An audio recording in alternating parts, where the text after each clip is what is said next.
Yo, what's good everyone? Welcome back to ACS Sneakers. My name is Aidan. On today's video, we are finally taking a look at the Jordan 5 Top 3. But before I get into that, I just want to apologise for the delay getting this video out. We did actually record this video on a couple of occasions, but on both occasions there was some issues with the footage. And without any further ado, let's go ahead and get into the intro.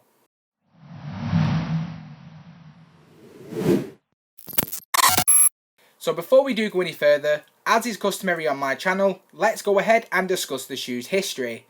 Now the man behind the iconic design of the Jordan 5 silhouette is once again legendary shoe designer Tinker Hatfield, whom we've actually covered on this channel on multiple occasions. If you do want to see any of the other reviews for the sneakers also created by Tinker Hatfield, I will leave a link above. Now, following the worldwide success of the Jordan 3 and 4, the Jordan 5 had some huge shoes to fill.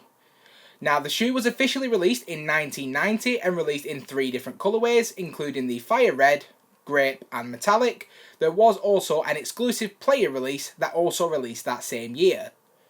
Now, the Jordan 5 was based off the Mustang fighter jet from World War II and featured some very iconic features, including the 3M reflective tongue, the mesh panels on both the lateral and medial side, as well as the iconic lace lock.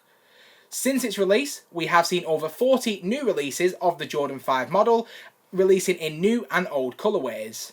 Now I'm super excited to finally be bringing you the review of the Jordan 5 Top 3, so without any further ado, let's go ahead and get into the unboxing.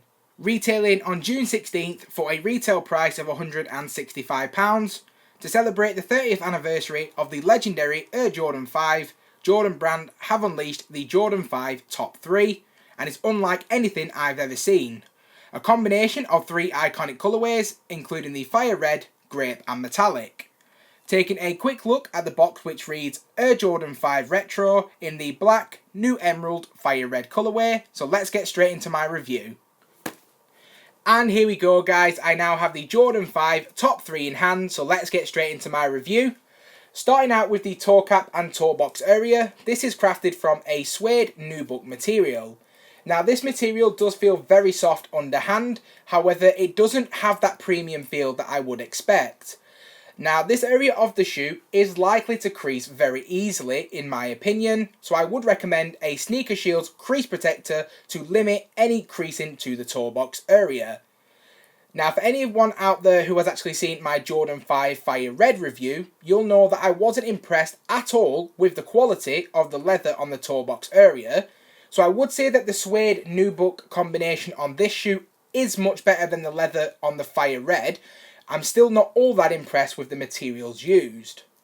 And if we then just take a look at the upper of the shoe, we continue to see the same nubuck style of material that we saw on the toe box area. On both the medial and the lateral side of the shoe, you can see the iconic mesh paneling, and towards the back of the shoe, we have the number 23. Now, I'm a big fan of this touch, as this was always on the original OG pairs of the Jordan 5 model. Taking a look then at the midsole, which is a composition of black and red, with the iconic shark teeth featuring a black speckled paint for that added colour contrast. If we then take a look at the outsole of the shoe, we have a primarily translucent outsole with the hit of red and the Jumpman just underfoot. And moving on to the ankle collar of the Jordan 5, which is one of my favourite areas of the shoe. There is so much ankle protection and comfort in this area of the shoe. I'm definitely a big fan of the ankle collar on this model. Now the sock liner of the shoe is in a charcoal colourway and is extremely soft underhand. And taking a look now at the lace on the shoe, which are completely black. Also featuring the iconic lace lock. Now it really does come down to preference as to whether you take it out or leave it in, but for me personally, I do always take out the lace lock. Just underneath the laces, we have the same meshing that we saw on both the lateral and medial side panels of this shoe. Taking a look then at the tongue, which is in the grape colourway with a turquoise Jumpman embroidered. If we take a look at the reverse of the tongue, we have a turquoise nylon material which does match the front of the tongue where we see the embroidered Jumpman logo. On the reverse of the tongue, we can also see the 3 colourways used to create this shoe, which include the Fire Red, Grape and Metallic. If we then take a quick look at the insole, we have a completely black insole with the white Nike Air branding. And just to finish, taking a look at the heel of the shoe, which features the OG Nike Air branding. I for one am a big fan that they did add this to this particular model. It definitely adds that retro feel.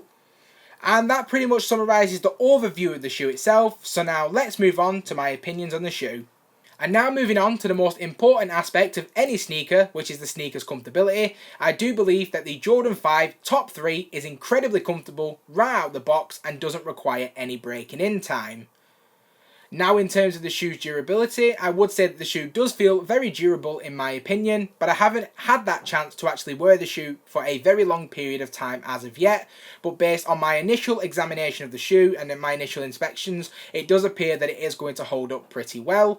My only concern is with the translucent outsole. It is going to naturally yellow and age over time, and that can actually impact its durability. So perhaps I may bring you an updated video at a later date. Now in terms of sizing, I would always recommend that you do go true to size. That in my opinion will be the best reflection on you personally. But if you do have a chance to try out the model before buying, I would always recommend that you do so. And in terms of my overall opinion on the shoe itself, this shoe gets a solid 8.5 out of 10. I'm a lot more impressed with this model than I was with the Jordan 5 Fire Red. And I do think it is a lot nicer in hand and more wearable as well.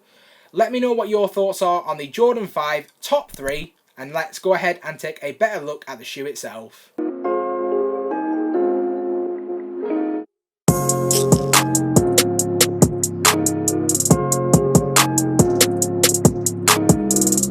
I just want to say a huge thank you to everyone who stuck around to this point in the video. Please consider subscribing to my YouTube channel, hitting that bell notification, and I hope to see you again in the next one.